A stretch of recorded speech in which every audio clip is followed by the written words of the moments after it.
से ग्रेजुएशन की जो कि थर्ड डिवीजन में की, जितने दो भी की, और उसके बाद साथ में ये भी दावा किया जा रहा है कि वो क्रिकेट और स्पोर्ट्स की बेस पर उनका एडमिशन हुआ था। शायद यही वजह थी कि वो थर्ड डिवीजन में पास हुए।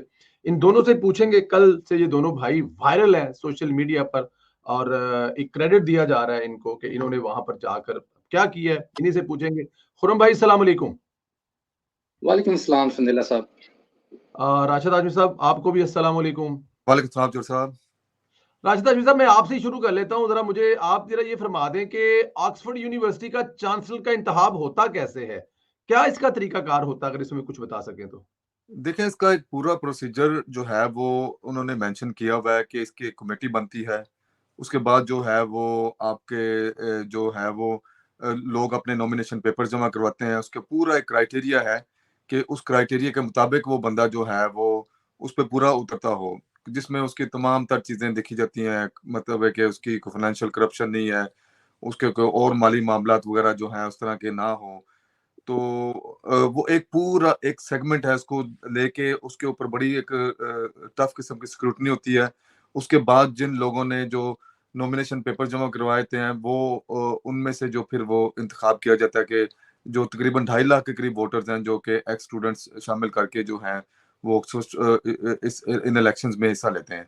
तो ये तो एक बेसिक क्राइटेरिया जिसके बुनियाद पे इनका वो जो है सिलेक्शन होती है चांसलर की जी। और 10 साल के लिए इसकी टर्नओवर है जी। 10 साल की टर्नओवर है। इसमें साबिक मुलाजमीन और साबिक स्टूडेंट जो है वो इसमें हिस्सा लेते हैं। हमें पहले ये पता था कि इसका तरीकाकार यही है कि वो एक बहुत बड़ा कन्वेंशन होता है जिसमें ये वोटिंग होती है, लेकिन पहली दफा हिस्ट्री में शायद ऑनलाइन वोटिंग भी मुतारफ करवाई जा रही है कि लोग जहां जहां से हैं वो वहां से ऑनलाइन वोटिंग भी करवा सकेंगे, लेकिन आगे जाके देखेंगे। खुरम भाई, जरा आप भी जरा ये फरमाइएगा, हाशमी साहब ने जैसे बताया इसका जो तरीकाकार है, इमरान खान साहब ने अपने कागजात जमा करवाए हैं, लेकिन आप दोनों ने कुछ इतराजात दायर किए हैं, वो कैसे दायर किए हैं और क्या इतराज हैं आपको इमरान खान के इलेक्शन लड़ने पर? देखें जी, हम सब जानते हैं ऑक्सफोर्ड यूनिवर्सिटी जो है one of the prestigious university है इन द वर्ल्ड। तो राइट। इसका जो चांसलर जो भी होता है वो ये एक सेरेमोनियल होता है, कोई इसमें एग्जेक्टिव रोल्स तो होते नहीं है, लेकिन फिर भी ये एक बड़ी रिस्पॉन्सिबिलिटी वाला होता है जिसकी डिफरेंट रिस्पॉन्सिबिलिटीज होती हैं। इनमें वन ऑफ देम जो है वो फंड रेजिंग भी है, चांसलर ने जो लोकली नेशनली इंटरनेशनली करनी है। तो मेरा जो सबसे बड़ा एतराज़ है और जो हम सबका होना चाहिए वो कि जो बंदे ने फंड रेजिंग करनी है, फंड्स को इकट्ठा करना है, वो उसका दामन जो है वो बिल्कुल क्लियर पाक साफ होना चाहिए। खान साहब जो हैं, ये मैं कोई इल्ज़ाम नहीं लगा रहा, खान साहब फाइनेंशियल करप्ट डिक्लेयर्ड हो चुके हैं। और अगर मैं ये कहूँ कि वो फाइनेंशियल करप्ट चोर साबित हो चुके हैं तो ये गलत साबित ना तो ये गलत नहीं होगा। तो एक ऐसा शख्स जो फाइनेंशियल करप्ट है, वो कैसे एक ऐसे ओहदे के लिए मौजू हो सकता है जिसने फंड रेजिंग करनी है और इसके अलावा और भी बहुत सी रिस्पॉन्सिबिलिटी हैं। तो ये तो सीधा-सीधा कॉन्फ्लिक्ट है। और जैसा कि वेबसाइट उनकी आप जाएँ, इनका एक क्राइटेरिया है जिस क्राइटेरिया को आपने मीट करना है और उसमें फाइनेंशियल क्लॉज़ जो है उनकी बड़ी वो वाज़िया है। वो आप भी अगर आप अभी जाकर देख लें, वो फाइनेंशियल क्लॉज़ मैं बता देता हूँ आपको, वो ये है कि the chancellor must not be disqualified from being a charity trustee. तो ये एक बड़ी छोटी-सी बात उन्होंने कही है, लेकिन खान साहब तो सर्टिफाइड चोर डिक्लेयर्ड हुए हैं। तो अब हमारा सबसे पहला एतराज़ यही है जी, एक सर्टिफाइड चोर जो डिक्लेयर्ड हो चुका है, जो अगेन मैं कह रहा हूँ, मैं कोई इल्ज़ाम नहीं लगा रहा, ये कोर्ट वर्डिक्ट है और किसी को चाहिए तो हम भेज सकते हैं। तो खान साहब कैसे इस मौज़ू के लिए मौजू हो सकते हैं? तो इंशाल्लाह बिल्कुल। ये जो है वो इनकी एप्लीकेशन रिफ्यूज़ होएगी। अच्छा, खान साहब की एप्लीकेशन रिफ्यूज होगी। हाजी साहब, कल आप जब यूनिवर्सिटी में गए, ये जो कागजात या जो जो आपने जाके जमा करवाई, कहाँ जमा करवाई, क्या उसका तरीकाकार था? और जब जमा करवाया आपने तो रिस्पॉन्स क्या था वहां से जहां पे जमा करवाया? कौन सा उनका ऑफिस था? कौन सा पर्सन था जिसे आपसे रिसीव किया और क्या उनका रिस्पॉन्स था इस पर? देखें जी, इसमें बड़ा एक थोड़ी सी आपको मैं बैकग्राउंड बता दूं कि लोगों ने प्लीज। बेशुमार ईमेल्स भी की हैं। ना सिर्फ बरतानिया से, दुनिया भर के ममालिक से लोगों ने ईमेल की हैं, क्योंकि लोगों का एक इसके ऊपर बहुत शदीद किस्म का रद्द-ए-अमल है कि एक मॉरली और फाइनेंशियली करप्ट बंदा अब देखें, बात चीज़ें अच्छी होती हैं कि लोग कहते हैं कि जी आप उनको करप्शन के एलिगेशन का बात करें, बिल्कुल ठीक है। करप्शन तो उसके ऊपर साबित हुई है। तोशाखाना 1 और तोशाखाना 2 जो मज़ीद जो तोहफ़े बरामद हो रहे हैं, उसके केसेस और भी बढ़ रहे हैं। लेकिन जो मॉरल करप्शन है, देखें यहाँ पे ये नहीं है कि अगर आपका कोई इलिजिटिमेट चाइल्ड है तो वो एक आम बात है, बिल्कुल आम बात हो सकती है, हो यहाँ पे इन ममालिक में, लेकिन उसे एक्सेप्ट ना करना ये आम बात नहीं है। यहाँ पे जिस किसी का भी होता है वो उसको फिर तस्लीम भी करता है कि हाँ जी ये मेरा बच्चा और बच्ची है, लेकिन खान साहब के मामले में ये चीजें नहीं है। तो इसमें लेकिन यूरोप के कानून या यूरोप के लॉ के मुताबिक तो ये कोई इतनी बुरी चीज नहीं है ना सर। नहीं, इसे तस्लीम ना करना वो बुरी चीज है। हम्म। मतलब देखें, these are two different things, कि आपका बच्चा बच्ची है, जिस तरीके से भी पैदा हुआ यहाँ के तरीके के मुताबिक, वो शायद उसे बुरा ना समझ, लेकिन आप उसे माने तो सही कम से कम। उन्होंने अमेरिका की अदालत में माना हुआ है, इन लोगों के लिए तो उन्होंने माना हुआ है, सिर्फ वो आप लोग, मतलब उन्होंने मगरब के लिए, अमेरिका के लिए तो अमेरिका की अदालत में लिख के दिया हुआ है ना कि मेरी बच्ची है, लेकिन वो जब पाकिस्तान में तशरीफ लाते हैं और यहाँ के मुसलमानों से डरते हुए ये एक्सेप्ट नहीं करते ना। तो सर मेरा सवाल ये है, क्या उन्होंने इलेक्शन कमीशन को जो अपने पेपर नामजदगी जमा करवाए उसमें डिक्लेयर किया हुआ है कि सासा जात में से ये भी एक सासा है उनका? तो सिंपल आंसर इज नॉट। तो देखें, राइट। हाँ जी, देखें, और माल औलाद बंदे का सबसे बड़ा असासा होता है, अगर कोई बंदा गैरतमंद हो और उसे तस्लीम करने वाला हो। तो लेकिन ये तो तस्लीम नहीं करते ना। देखें, हम लोगों को बाहर का तो नहीं है, हम लोगों को तो ये है कि जो उनके सासा जात जो डिक्लेयर्ड है, तो मतलब इट्स नॉट डिक्लेयर्ड, एक चीज। और दूसरी बात, आपने पूछा कि हमने पेपर्स वगैरह कहाँ पे जमा करवाए, वहां पे जी। इनका जी यूनिवर्सिटी का जो मेन ऑफिस है, जो जो एडमिन के सारे मामलात को डील करता है, इनका एक वहाँ पे इलेक्शन मतलब ऑफिस भी है, इलेक्शन के वहाँ पे पूरी एक कमेटी भी है। तो वहाँ पे ऑफिस में जाके हमने पेपर्स वगैरह जमा करवाए थे, जो उनका प्रोसीजर है।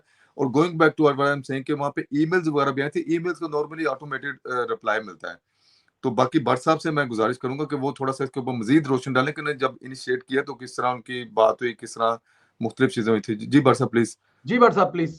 जी चोई साहब, ये जो है ये कोई ऐसा नहीं है कि हम उठे और चले गए हैं।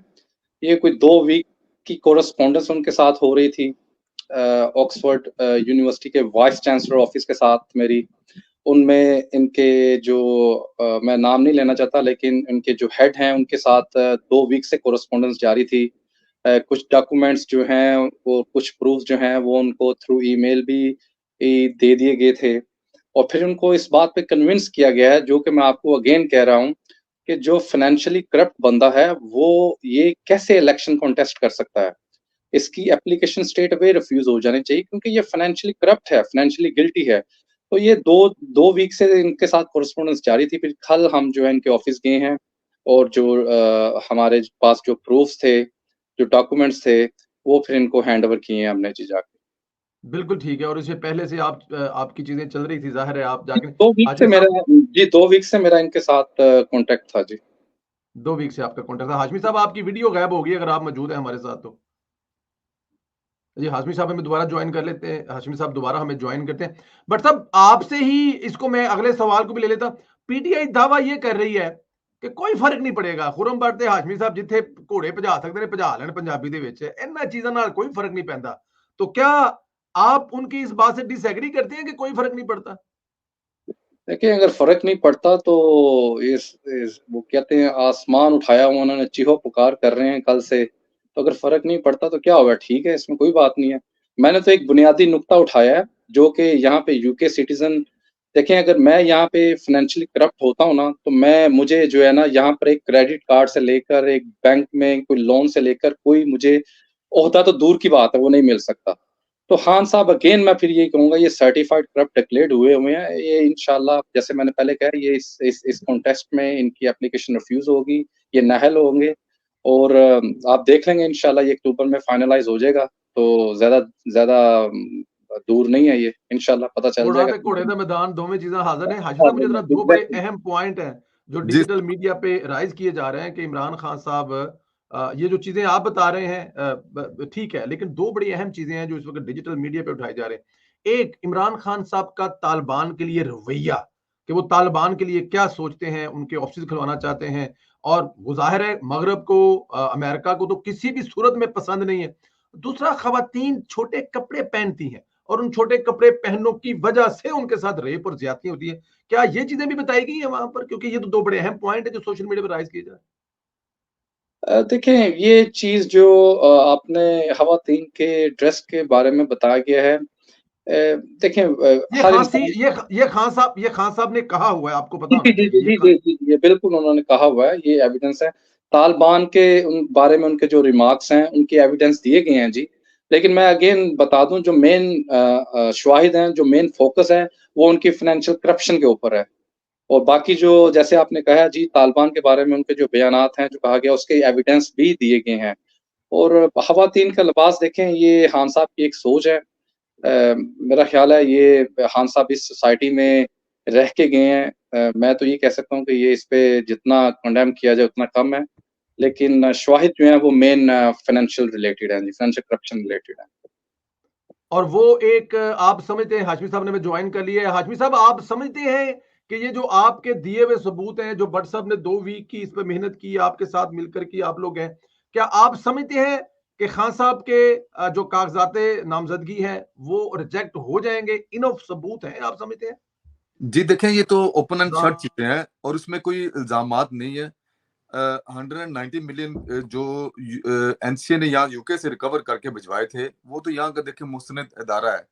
अगर जी कोई ये कहता है कि पाकिस्तान की अदालतों ने, मतलब एक बाहर का बंदा उसको केसेस को ऊपर को इतराज करता है, उनकी सजाओं के ऊपर इतराज करता है, भाई एनसीए तो इनका अपना है।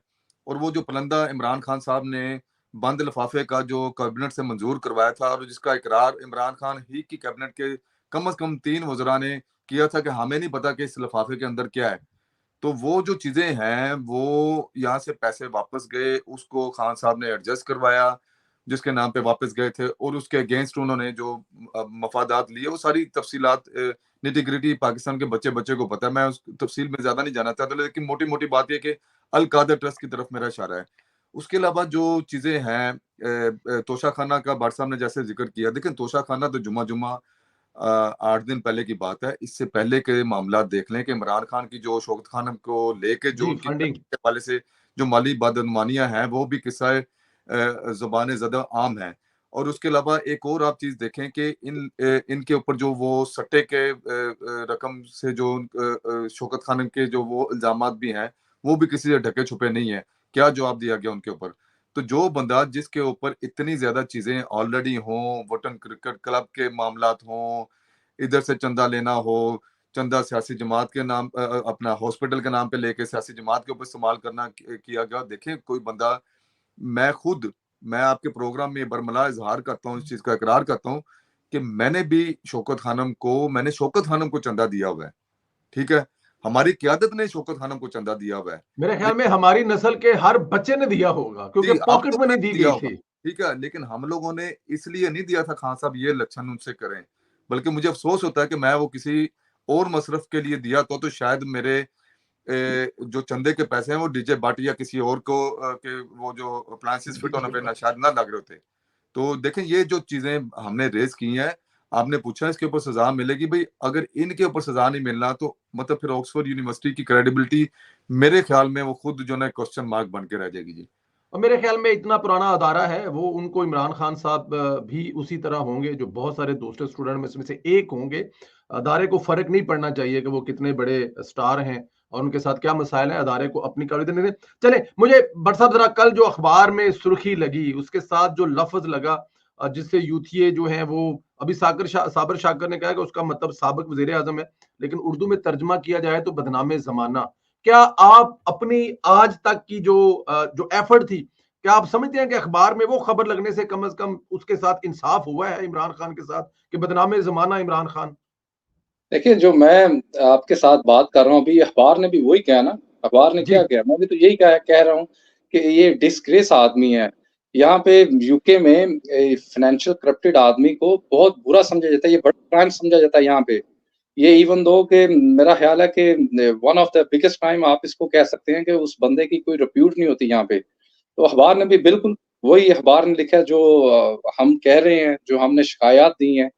तो बिल्कुल जी, ऐसा ही है। बिल्कुल, ठीक है। हाशमी साहब, यही लफ़्ज़ अगर साबिक वज़ीर-ए-आज़म नवाज़ शरीफ साहब के साथ या मौजूदा सदर आसिफ अली ज़रदारी साहब के साथ लगता तो क्या क़यामत आई होनी थी इस वक़्त पाकिस्तानी जो नेशनल मीडिया और डिजिटल मीडिया पर है, डिसग्रेट। देखें जितने भी यूथ यूबर है ना, उन्होंने लाइटें ऑन करके अपने कैमरे ऑन करके पूरा जना मनोरंजन करके बैठ जाना था इस टाइम। ठीक है, और इसमें इन चीजों का आप उन्हें क्रेडिट तो देना कि वो मतलब है कि जो इस चीज के ऊपर अपना पूरा सेलिब्रेट करते हैं, एंजॉय करते हैं, और उन्होंने एक पूरा एक यहाँ पे फिजा कायम कर देना, देखें जी फलाने अखबार ने भी ये कह दिया, फलाने ने भी ये कह दिया। और हकीकत ये है, देखें मैं अपनी पार्टी और अपनी क़यादत की हद तक ये बात करूंगा और बड़े फख्र से कहता हूं कि हम जिन लोगों को सपोर्ट करते हैं उनको यूके, यूरोप का जो बरतानवी निज़ाम इंसाफ है, जिसकी हम हाशिम साहब की फिर कॉल आ गई है। बट साहब इससे आगे चले जाए, आखिर में मुझे ये बता दें कि सुना है कि मियां मोहम्मद नवाज साहब भी लंदन तशरीफ ला रहे हैं, तो क्या आपके पास कोई इतला है कि मियां साहब लंदन आ रहे हैं? नहीं जी, मेरे पास कोई ऐसी इतलात नहीं है कि वो लंदन आ रहे हैं। ये मीडिया में ही हम देख रहे हैं। टू बी ऑनेस्ट ऐसी मेरे पास कोई इतलात नहीं है कि वो लंदन आ रहे हैं। उनके जी कुछ ये सुन रहे थे कि उनके कुछ टेस्ट ड्यू हैं जी मेडिकली। ये जी सुन रहे हैं कि वो उनके सिलसिले में उन्होंने आना था। तो few weeks ago, I think 2 months ago भी कोई प्लान था कि शायद वो आ रहे हैं जी। अपने मेडिकल टेस्ट के लिए, लेकिन वो फिर नहीं आए। तो इस बारे में मेरे पास कोई एग्ज़ैक्ट इन्फॉर्मेशन नहीं है कि वो आ रहे हैं और कब आ रहे हैं। अच्छा, इस बारे में कोई इन्फॉर्मेशन नहीं है कि वो कब आ रहे हैं, लेकिन एक इन्फॉर्मेशन जो आपको हम देना चाहते हैं, जो आपको हम बताना चाहते हैं, जी, वो जी। ये है कि शयान अली ट्वीटें कर रहा है, आजो मियां साहब मैं उड़ीक रहा तानू बड़ी बेदर्दी नाल और मिस कर रहे हैं। तो अगर मियां साहब आते हैं तो तैयार हैं आप लोग, क्योंकि उधर से तो अभी से दावे किए जा रहे हैं कि जी हम मियां साहब को बड़ा मिस कर रहे हैं। देखें जी, शान अली को मैं हमेशा उसको कहता हूँ ये एक स्कमबैग है। ये इसको एक वांडरर है जिसको कोई काम नहीं है, आवारागर्द है, जो अपने साथ 5, 10, 15 लोगों को इकट्ठा करता है और उसको काम कोई नहीं है और मियाँ साहब के घर के बाहर आ जाता है। तो इसका मैंने बड़ी अच्छी तरह टैकल किया है। आप शायद जानते ही होंगे। तो अगर ये आते हैं तो कोई बात नहीं है, बिस्मिल्लाह आएँ, फिर आएँगे, इनको टैकल कर लिया जाएगा, बड़े अच्छे तरीके से टैकल किया जाएगा। और ये जानते हैं और ये इन्होंने देखा है कि अगर ये देखें प्रोटेस्ट करना हर बंदे का हक है, लेकिन ये जब आते हैं ये प्रोटेस्ट नहीं करते, ये आके डिस्टर्बेंस करते हैं। ये वहाँ पे रेज़िडेंट्स जो हैं उनके लिए गाली-गलौज वो पूरा एरिया, पूरी स्ट्रीट ब्लॉक करेंगे, उनको डिस्टर्ब करेंगे, तो फिर उनके साथ वैसे टैकल किया जाएगा जैसे पास्ट में किया है। और ये उसकी वीडियोज़ उसका सब कुछ मौजूद है जी। तो इंशाल्लाह इनको बताएँगे, अगर ये आना चाहते हैं तो बिस्मिल्लाह। हाशमी साहब आपसे भी आखिरी सवाल ये है कि शयान अली लंदन से ट्वीटें कर रहा है कि मियां साहब अखियां उड़ीक दियां दिल वाजा मारदा, और सुना है कि मियां साहब भी आ रहे हैं, तो क्या तैयार हैं? शयान अली तो बिल्कुल दावे कर रहा है कि बिल्कुल मैं तैयार बैठा हूं मियां साहब का वेलकम करने के लिए। देखें चोर साहब, मैं इन इन ऑल फेयरनेस मैं इस बंदे को इस काबिल ही नहीं समझता कि इसके मुताल्लिक किसी सवाल का जवाब दिया जाए, क्योंकि वो एक मतलब एक घटिया शोहरत के लिए ये लोग इस तरह की हरकतें कर रहे होते हैं। तो जहाँ तक तैयारी की बात है तो देखें हम लोग अपनी क़यादत के लिए हर लम्हा हर महाज पे तैयार हैं, लेकिन in all fairness in all honesty मैं नहीं समझता कि ये बंदा इस काबिल है कि इसकी बात को इतनी अहमियत भी दी जाए या इसकी किसी भी ट्वीट का बंदा जो ना वो जवाब दे, डिस्कस करे। लेकिन ये किसी के आगे शौक पूरा करके देख ले आप मतलब तो पास्ट के कुछ एक्सपीरियंस का बता दें आप, ऐसी कोई बात नहीं है, कुछ शेयर कर हाँ, दें आप जो पास्ट में एक्सपीरियंसेस हुए हुए हैं, आके जिन्होंने देखा हुआ है। जी जी जी। तो मतलब हम लोग मतलब ऑनेस्टली ये कि वो इस तरह की घटिया शोहरत के लिए ये लोग कर रहे होते हैं। तो बरकैफ़ी है कि आपके सवाल का जवाब ये है कि बिल्कुल तैयार है, ठीक है, आके अपना शौक पूरा कर लें, लेकिन ये कि I don't really want to comment on some cheap stuff या अच्छा जी, आप उस पे स्टफ पे नहीं करना चाहते तो चलो भले आपकी ठीक है, मर्जी है, लेकिन जिनकी रोजी रोटी खत्म होगी हो, जिनकी दाल रोटी चलती इस वजह से थी, वो तो बड़े खुश होंगे कि मियां साहब वापस आएंगे तो हमारी रोजी रोटी फिर लग जाएगी। बैक डेफिनेट वो। टू से की हुई थी ना उसने। जी हाशमी साहब जरा प्लीज दोबारा। मैंने कहा बैक टू वर्क वाली ट्वीट उसने कल इसी वजह से की हुई थी ना। जी जी, मैं वही अर्ज कर रहा हूँ ना कि रोजी रोटी चलती है ना उनकी, तो अगर रोजी रोटी चलती है और मियां साहब के आने से, प्रोटेस्ट करने से अगर उनके कुछ मामलात बेहतर होते हैं तो वो तो खुश होंगे कि बैक टू